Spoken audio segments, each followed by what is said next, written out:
লালগোলায় গভীর রাতে হেরোইন পাচারের আগেই পুলিশের জালে কারবারি। উদ্ধার হয়েছে প্রায় 262 গ্রাম হেরোইন। পুলিশ সূত্রে জানা গেছে, গোপন সূত্রে খবর পেয়ে মঙ্গলবার রাতে লালগোলা থানার পুলিশ অভিযানে নামে। পীরতলা স্টেশন থেকে নামার সময় এক যুবককে দেখে সন্দেহ হয়। তাকে ধাওয়া করা হলে তার কাছ থেকে উদ্ধার হয় 262 গ্রাম হেরোইন। ধৃত হায়দার আলী বড় জুমলা এলাকার বাসিন্দা বলে পুলিশ সূত্রে খবর। ধৃতকে বুধবার 7 দিনের হেফাজতে চেয়ে বহরমপুরের জেলা আদালতে পাঠানো হয়। উদ্ধার হওয়া হেরোইনের বাজার মূল্য প্রায় 10 লক্ষ টাকা বলে পুলিশ সূত্রে জানা গেছে।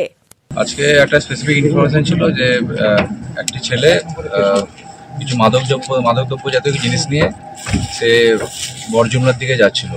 তো সেই মতো পীরতলা স্টেশনে ওর ট্রেন থেকে নামে।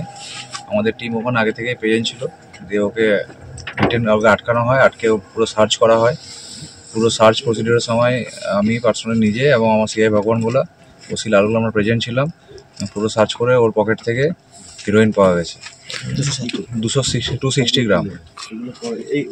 এই ডিটেকশন কিট দিয়ে টেস্ট করা হয়েছে, টেস্ট রেজাল্ট পজিটিভ আছে এবং পুরোটাই সার্চ সিজার করে ওকে অ্যারেস্ট করা হবে।